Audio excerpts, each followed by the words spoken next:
Hello student, welcome back with another lecture. Today we are going to discuss about parallel combination of spring. তো ইতিপূর্বে আমরা দেখেছিলাম যদি f equal to আমরা minus কে x প্রমাণ করতে পারি তাহলে আমরা দেখব যে টাইম পিরিয়ড স্প্রিং এর ক্ষেত্রে time period t equal to 2π√m/k পেয়েছিলাম।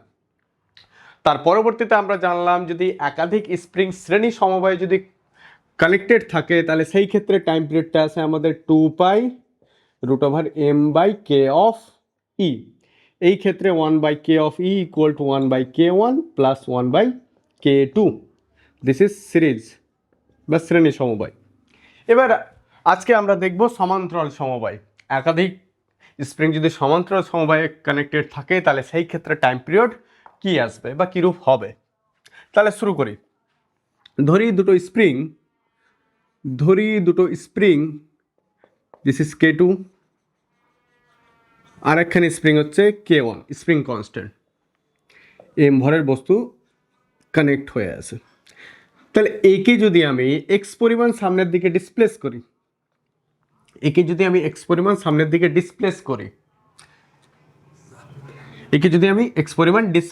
তাহলে তার এগেনস্টে কি হবে, একটা ফোর্স কাজ করবে, তাহলে ফোর্স ইকুয়াল টু আমি কি লিখতে পারি মাইনাস কে এক্স। ইতিপূর্বে আমি দেখে এসেছি এই ফোর্সের জন্য নর্মালি কি হবে, এসেছে বস্তুটাকে আমি স্ট্রেচ করলাম সামনের দিকে, এই রিস্টোরিং ফোর্স বা প্রত্যানয়ক বলের জন্য আবার মেন পজিশনে আসবে, কিন্তু মেন পজিশনে থাকবে না, আবার নেগেটিভ এক্সট্রিমে আসবে, আবার মেন পজিশন যাবে। অ্যাকচুয়ালি এ এসএচএম করবে।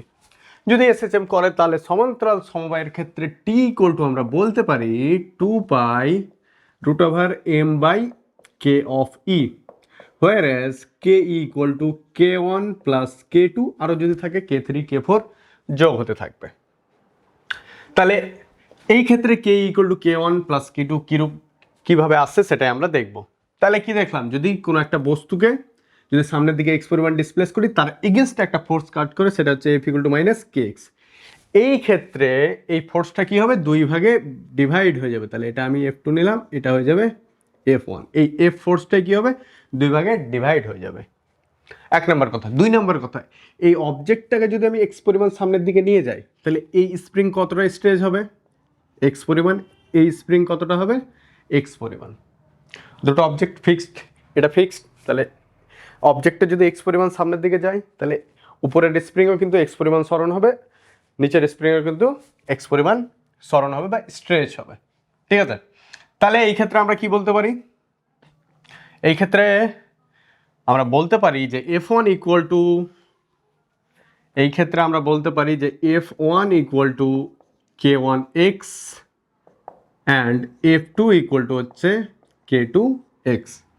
এবার দুটো স্প্রিংয়ের সমবায়, একটা স্প্রিং কাউন্ট করব আমরা,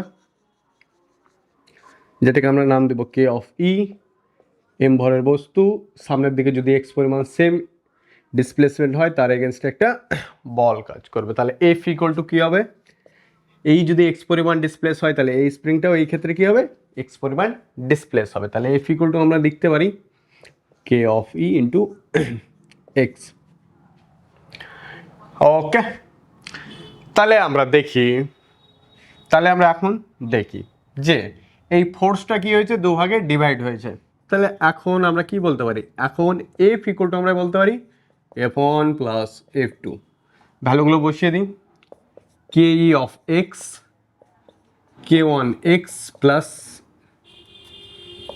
K2x, এক্স ক্যান্সেল আউট, তাহলে আলটিমেট আমরা যা পেলাম K of e equal to K1 plus K2। আরও যদি থাকে তাহলে কম্বাইন চলতে থাকবে। তাহলে আলটিমেট আমরা এখান থেকে টাইম পিরিয়ড পাবো 2π√m/k of e, equal to K1 plus K2। আরও যদি থাকে তাহলে চলতে থাকবে। তাহলে আমরা প্যারালাল বা সমান্তরালের ক্ষেত্রে আমরা দেখলাম t equal to 2π√m/k of e. এই ক্ষেত্রে k of e equal to K1 plus K2। I hope তোমরা সবাই বুঝতে পেরেছো। নেক্সট আমরা চলে যাই কিছু ম্যাথে যাওয়ার আগে আমরা জাস্ট সিম্পল কোশ্চেন, যে সমান্তরাল সমবায় আর শ্রেণী সমবায় কিভাবে চিনব। তাহলে আমরা দেখি যদি এটা হচ্ছে ফিক্সড স্প্রিং, এই ক্ষেত্রে আর একটা স্প্রিং, মিডিলে অবজেক্ট রাখা আছে এম ভরের, তারপর হচ্ছে ফিক্সড। তাহলে যদি লক্ষ্য করি তাহলে তোমরা হয়তো বলবে যে দুটোই স্যার কি আছে, শ্রেণী কম্বিনেশন, কিন্তু না, শ্রেণী কম্বিনেশনের ক্ষেত্রে কি হবে, দুটো স্প্রিং অবশ্যই কি হবে, দুটো স্প্রিং পরস্পর এক স্প্রিংয়ের সঙ্গে কিন্তু নর্মালি কানেক্ট হবে।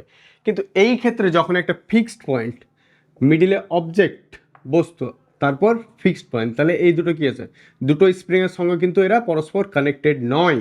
এই ক্ষেত্রে যেমন কানেক্টেড ছিল, এই ক্ষেত্রে কিন্তু কানেক্টেড নয়। তাহলে উপরেরটা যেটা হবে সেটা হবে শ্রেণী বা সিরিজ কম্বিনেশন, নিচের ক্ষেত্রে যেটা হবে সেটা হচ্ছে প্যারালাল বা সমান্তরাল ক্ষেত্রে। আরও দেখি,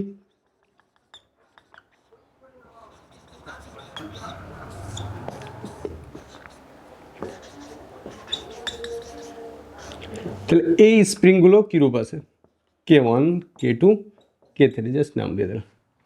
যদি আমরা লক্ষ্য করি এই ক্ষেত্রে এটা হচ্ছে ফিক্সড পয়েন্ট, এই পার্টটা ফিক্সড, এটা হচ্ছে অবজেক্টের সঙ্গে কানেক্টেড, এটা অবজেক্টের সঙ্গে কানেক্টেড, এটা হচ্ছে ফিক্সড। তাহলে এই তিনটে স্প্রিং কিন্তু কি আছে, সমান্তরাল সমবায়ে আছে, সমান্তরাল সমবায়ে আছে।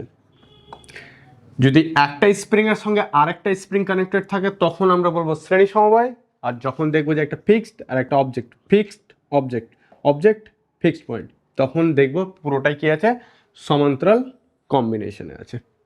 তাহলে আমরা তাহলে এবার আমরা অঙ্ক চলি। কোশ্চিন বলছে দুটো স্প্রিং, কোশ্চিন বলছি প্রথমে দুটো স্প্রিং কনস্ট্যান্ট 3K, আরেকটা স্প্রিং 6K এম ভরের অবজেক্ট। তাহলে দুটো স্প্রিং, একটা 3K একটা হচ্ছে 6K, শ্রেণী সমবায়ে কম্বাইন করার পর আমরা টাইম পিরিয়ড যদি লক্ষ্য করলাম সেটা হচ্ছে √2 সেকেন্ড। এবার বলছে এই দুই স্প্রিংকে যদি আমি সমান্তরাল সমবায়ে কম্বাইন করি তাহলে সেই ক্ষেত্রে আমাদের টাইম পিরিয়ড কত হবে, মানে হচ্ছে 3K 6K, এখানে এম ভরের বস্তু, তাহলে এই ক্ষেত্রে টাইম পিরিয়ড কত হবে সেটাই আমাদের নির্ণয় করতে হবে। তাহলে দুটো স্প্রিং প্রথমে শ্রেণী সমবায়ে ছিল, সেই ক্ষেত্রে আমাদের টাইম পিরিয়ড দিয়েছে কোশ্চিনে, সেটা হচ্ছে √2 সেকেন্ড। পরের ক্ষেত্রে বলছি দুই স্প্রিংকে আমরা কি করলাম, সমান্তরাল সমবায়ে যদি কানেক্ট করি তাহলে সেই ক্ষেত্রে টাইম পিরিয়ড বা পর্যায়কাল কত হবে সেটা আমরা নির্ণয় করব। তাহলে আমরা সলিউশন দেখি। তাহলে প্রথম ক্ষেত্রে টাইম পিরিয়ড T1 = শ্রেণী সমবায় আছে, তাহলে 2π√m/k পেলাম।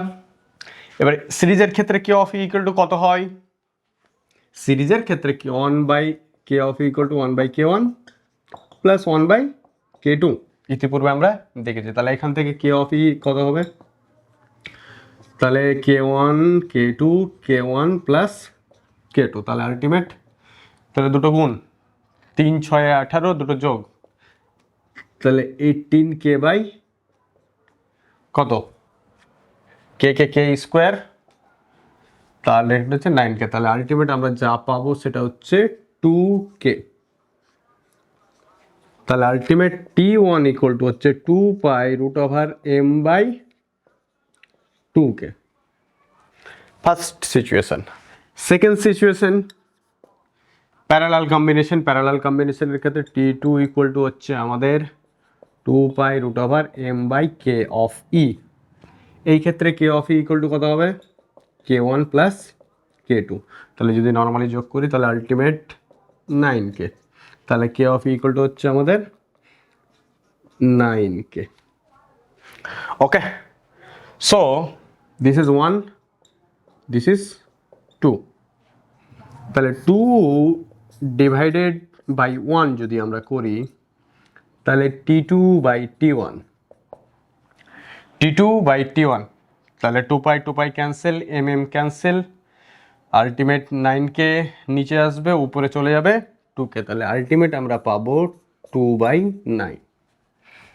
ঠিক আছে, তাহলে আলটিমেট এখান থেকে যদি আমরা T2 বের করি, T1 এর মান হচ্ছে আমাদের √2, তাহলে √2, তাহলে এখানে 9 আছে, তাহলে 3 বেরিয়ে যাবে, আর এখানে কি থাকবে √2, তাহলে √2 যদি করি তাহলে আলটিমেট অ্যান্সার আসবে 2/3 সেকেন্ড। তাহলে এই ক্ষেত্রে যদি আমরা শ্রেণী সমবায় থাকে তাহলে এর অ্যান্সার হচ্ছে √2, আর এই ক্ষেত্রে যদি সেটাকেই সমান্তরাল সমবায় যদি কানেক্ট করি তাহলে তার অ্যান্সার আসবে 2/3 সেকেন্ড। আমরা পরবর্তী গল্পে চলি বা পরবর্তী কোশ্চিন 1। স্প্রিং কনস্ট্যান্ট 2k,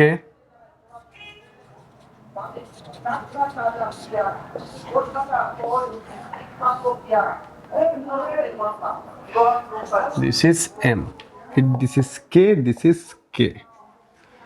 তাহলে আমাদের টাইম পিরিয়ড কত হবে সেটা বের করতে হবে। সেকেন্ড কোশ্চেন বলছে দিস ইজ কে কে কে এবং দিস ইজ 2k যদি থাকে, এবং কে এর মান দেওয়া আছে 100 নিউটন পার মিটার, এম এর মান হচ্ছে 4 কেজি, সেম কে এর মান হচ্ছে 100 নিউটন পার মিটার, এম এর মান হচ্ছে আমাদের 4 কেজি। তাহলে দুই ক্ষেত্রে টাইম পিরিয়ড কত হবে সেটা নির্ণয় করি। তাহলে ফার্স্ট কোশ্চেন সলভ করি। তাহলে এখানে আমরা দেখতে পাচ্ছি কি দুটো স্প্রিং পরস্পরের সঙ্গে কানেক্ট আছে, মানে এটা শ্রেণী কানেকশন বা শ্রেণী সমবায় আছে। তাহলে শ্রেণী সমবায় কত আসবে, শ্রেণী সমবায় যদি আমরা দেখতে যাই ultimate T equal to formula কি, টি ইকুয়াল টু ফর্মুলা হচ্ছে 2π√m/k অফ ই। তাহলে এটা যদি শ্রেণী সমবায় থাকে সিরিজের ক্ষেত্রে কে অফ ই কত পাবো, কে অফ ই আসবে k1 × k2, তাহলে k স্কোয়ার, এই গল্পটা এই গল্প।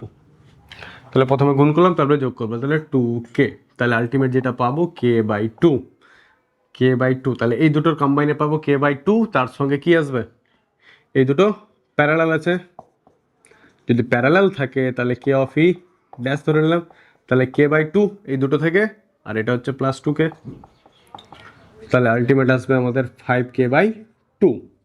তাহলে এখানে টাইম পিরিয়ড হয়ে যাবে 2π√m, এর মান হচ্ছে 4, কে অফ ই হচ্ছে 5 × 2, কে এর মান কত 5k/2, কে এর মান হচ্ছে 100, তাহলে আলটিমেট অ্যান্সার হচ্ছে আমাদের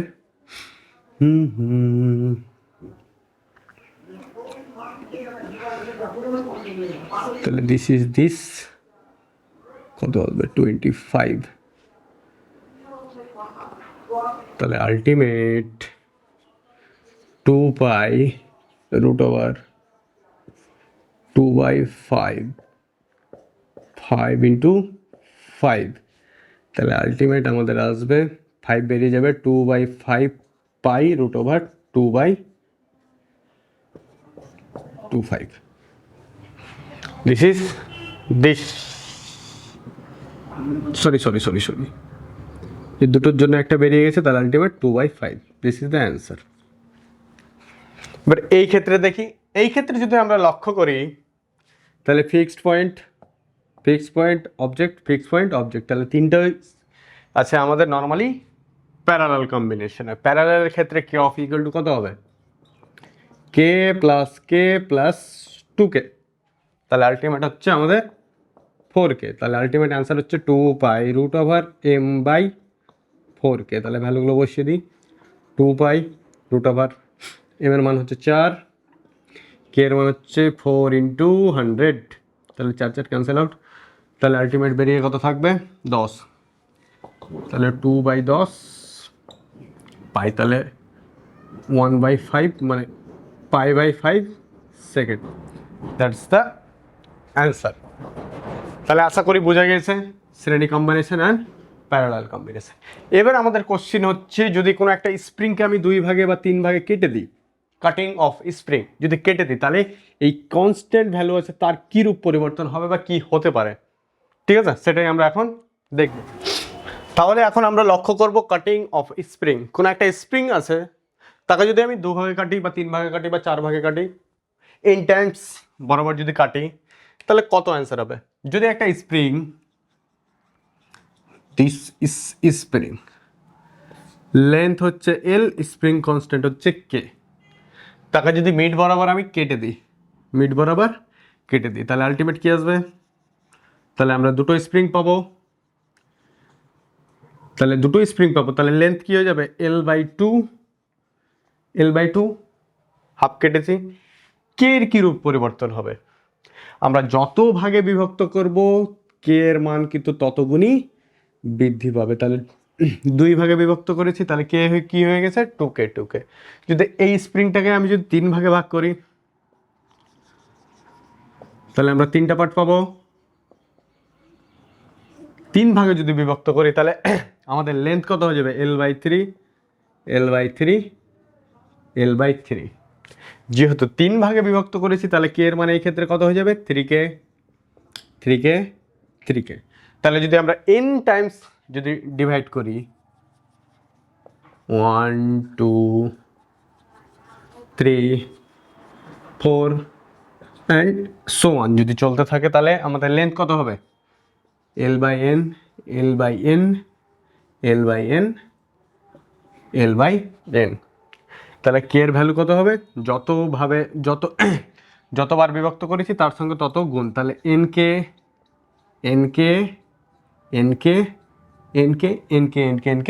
চলতে থাকবে। তাহলে আমরা এখন দেখলাম যে কোনো একটা স্প্রিংকে যদি 2 ভাগে বিভক্ত করি তাহলে কে এর মান ডবল, 3 ভাবে বিভক্ত করলে তাহলে 3K, 4 ভাগে যদি করি তাহলে 4K, 5 ভাগে করলে 5K, n তম ভাগে বিভক্ত করলে nk আর L/n হচ্ছে তার লেন্থ।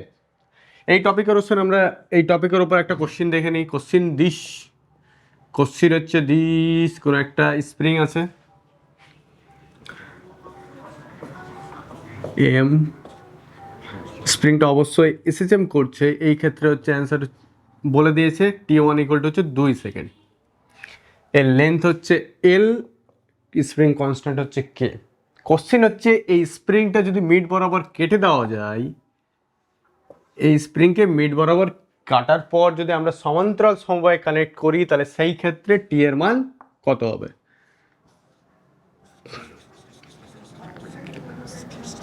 তাহলে ওই স্প্রিংটাকে 2 ভাগে বিভক্ত করার পর আমরা কিন্তু কি করেছি? সমান্তরাল সমবায় কানেক্ট করেছি। এরপর বলছে যে টাইম 2 মানে টাইম পিরিয়ড কত হবে। তাহলে ইনিশিয়ালি এর মান হচ্ছে L, এর মান হচ্ছে K। আমাদের L এর সঙ্গে কোনো গল্প নাই, যেহেতু 2 ভাগে বিভক্ত হয়েছে তাহলে এটা কত হয়ে যাবে? 2K। তাহলে এটাও কত হয়ে যাবে? 2K, spring constant. তাহলে আমরা বের করি। তাহলে ইনিশিয়ালি যদি দেখি তাহলে T1 = কত পাবো? 2π√m/k, একখানে আছে। এই ক্ষেত্রে কত আসবে? T2 = 2π√m/k of E। সমান্তরালের ক্ষেত্রে K অফ কি কত হয়? K1 + K2। তাহলে আলটিমেট আসবে এখানে 4K। তাহলে আলটিমেট আমরা এখানে কি লিখতে পারি? 4K। This is 1, this is 2। তাহলে 2/1, তাহলে T2/T1। তাহলে আলটিমেট যদি লক্ষ্য করি 2π কেটে যাবে, কেটে যাবে, K কেটে যাবে, তাহলে আলটিমেট আমাদের থাকবে 1/4।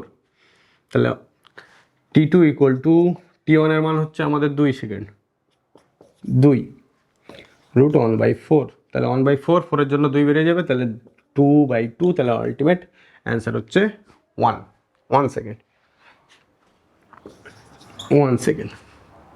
ঠিক আছে। নেক্সট কোশ্চেন তোমরা সবাই কমেন্ট করবে। সেম এই স্প্রিংটা ছিল T1, আমি দিয়ে দিলাম T1 হচ্ছে 18 সেকেন্ড। এই স্প্রিংটাকে আমি যদি 3 ভাগে ভাগ করি, তাহলে সেই ক্ষেত্রে 3 ভাগে ভাগ করার পর সমান্তরাল সমবায়ে যদি কানেক্ট করি তাহলে সেই ক্ষেত্রে পর্যায়কাল কত হবে বা T2 এর মান কত হবে সেটা তোমরা নির্ণয় করবে। একটা L length, K spring constant, একটা স্প্রিং ছিল, সেই ক্ষেত্রে টাইম পিরিয়ড হচ্ছে 18। এবারে এই স্প্রিংটাকে 3 ভাগে বিভক্ত করলাম, দিয়ে সমান্তরাল সমবায় যদি যুগ্ম করি তাহলে T2 কত আসবে। আজকের জন্য এইটুকুই। Physics is fun, physics is love. Thank you.